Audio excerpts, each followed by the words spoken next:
আসসালামু আলাইকুম বন্ধুরা। আজকে তৈরি করে দেখাবো খুব সহজ উপায়ে আর perfect vegetable fried rice recipe.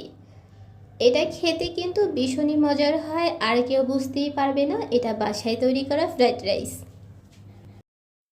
এর জন্য প্রথমে 1.5 লিটার পানি নিয়েছি। পানিটা যখন গরম হয়ে গেছে তখন এখানে 1 চামচ তেল দিয়ে দিয়েছি যাতে চালটা ঝরঝরে থাকে। আর চালটাকে ভালো করে ধুয়ে নিয়ে 10 মিনিট ভিজিয়ে রেখেছিলাম। এখন এই ফুটন্ত পানির মধ্যে চালটা দিয়ে দিব আর চালটাকে ভালো করে সিদ্ধ করে নিব। এখানে আমার 2 কাপ চাল ছিল আর 2 কাপে আধা কেজি চাল হয়। আর চালটাকে আমি 90% সিদ্ধ করে নিব আর বারবার চেক করে নিব, কারণ পোলাও চাল কিন্তু সিদ্ধ হতে বেশি সময় লাগে না। চালটা যখন 90% সিদ্ধ হয়ে যাবে তার সাথে সাথে এভাবে পানিটাকে ছেঁকে ঠান্ডা পানি দিয়ে ভালো করে ধুয়ে রেখে দিতে হবে। হাতে সময় থাকলে আগের দিন এটাকে সিদ্ধ করে ফ্রিজে রেখে দিতে পারো, পানিটাকে ভালো করে ঝরিয়ে নিয়ে, আর চাইলে সাথে সাথেও রান্না করে নিতে পারো। এর জন্য প্রথমে একটা কড়াইতে সামান্য তেল নিয়েছি। তেলটা যখন গরম হয়ে যাবে তখন একটা ডিম ভেজে নিব। এখানে সামান্য লবণ দিয়ে দিচ্ছি আর এটাকে খুব কড়া করে ভাজার প্রয়োজন নেই। যখন এরকম একটা টেক্সচার চলে আসবে তার সাথে সাথে এটাকে সাইড করে রেখে দিব। ডিমটাকে তুলে নিয়ে একই কড়াইতে সামান্য তেল দিয়ে এখন এখানে কিছু রসুন কুচি দিয়ে দিচ্ছি। এখানে 5 থেকে 6 কোয়া রসুন কুচি আছে। রসুনটাকে ভালো করে একটু ভেজে নিব যতক্ষণ না এর রঙটা পরিবর্তন হয়ে যাচ্ছে। আর এই পর্যায়ে এসে এখানে 1 টেবিল চামচ বাটার ব্যবহার করছি।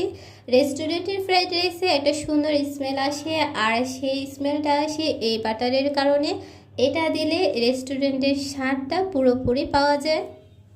এই পর্যায়ে এসে যে সবজিগুলো একটু বেশি সময় লাগে সিদ্ধ হতে সেই সবজিগুলো আগে দিয়ে দিতে হবে, যেহেতু গাজরটা শক্ত হয় তাই গাজর কুচিটা আগে দিয়ে দিচ্ছি। গাজরটা কিছুক্ষণ ভাজার পরই এখানে ক্যাপসিকাম দিয়ে দিচ্ছি। এখানে সবই হাফ কাপ পরিমাণে ছিল, আমি বেশি পরিমাণে তৈরি করছি না, যেহেতু আধা কেজি চাল ব্যবহার করেছি তাই আধা কেজি চালের জন্য এই রেশিওটা পারফেক্ট আছে। আর সামান্য কিছু লবণ দিয়ে দিচ্ছি।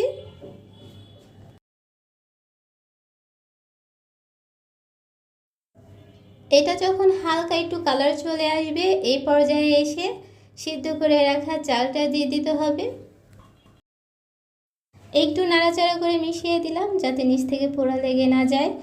আর এটাকে কিন্তু হাই হিটে সবসময় ভেজে নিতে হবে, কারণ লো হিটে ভাজলে কিন্তু চালটা আরও বেশি নরম হয়ে যেতে পারে। আর এখানে পেঁয়াজ পাতা বা পেঁয়াজ কলি যে যে নামে চেনো না কেন দিয়ে দিলাম। আর 2টো পেঁয়াজ এভাবে ছোট ছোট করে টুকরো করে নিয়ে খোসাগুলো ছাড়িয়ে নিয়েছি। আর ঝালের জন্য কয়েকটা কাঁচামরিচ কুচি দিয়ে দিচ্ছি। এখন সব কিছুকে ভালো করে একটু মিশিয়ে নিব। ফ্রাইড রাইস কিন্তু লো হিটে একেবারেই রান্না করা যায় না, যেহেতু এখানে 90% রাইসটা সিদ্ধ করা আছে। আর লো হিটে রান্না করলে সবজি থেকে যে পানিটা ছাড়ে এতে আরও নরম হয়ে যায়, তাই এটাকে হাই হিটে সবসময় ভেজে নিতে হবে। আর এখানে দিয়ে দিচ্ছি হাফ চামচ কালো গোলমরিচের গুঁড়ো, কেউ চাইলে সাদাটাও দিতে পারো।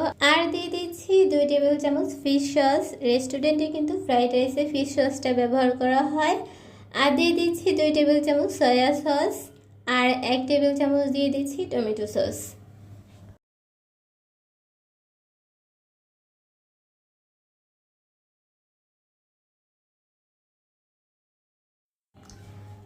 এখন সব কিছুকে আবারও ভালো করে একটু মিশিয়ে নিব।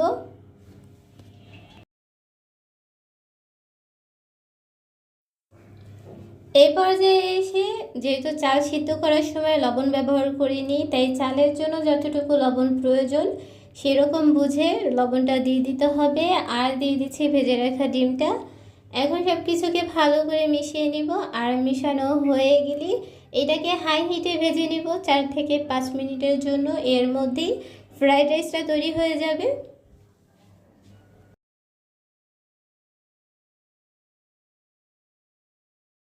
তো বন্ধুরা, দেখতেই পাচ্ছ কত অল্প কিছু উপকরণে আর কত সহজে তৈরি করা যায় চাইনিজ ভেজিটেবল ফ্রাইড রাইস। এভাবেই কিন্তু ঘরে বসে চাইনিজ ভেজিটেবল ফ্রাইড রাইসে একটা প্লেটার তৈরি করে নিতে পারো আর নিজের কাছের মানুষদের প্রিয়জনকে সারপ্রাইজ দিতে পারো। এরকম খাবার তো রেস্টুরেন্টে সবসময় খাওয়া হয়, কিন্তু বাসার খাবারের স্বাদটাই আলাদা থাকে। আর এটা কিন্তু খেতে রেস্টুরেন্টের থেকেও বেশি মজার হয়েছে।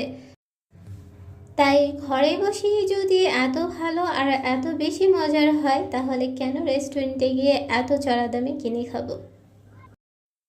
তো ভিডিওটি ভালো লাগলে তোমরা অবশ্যই একবার ট্রাই করে দেখতে পারো। আশা করি তোমাদের ফ্রাইড রাইসটাই এতটা পারফেক্ট আর ঝরঝরে হবে।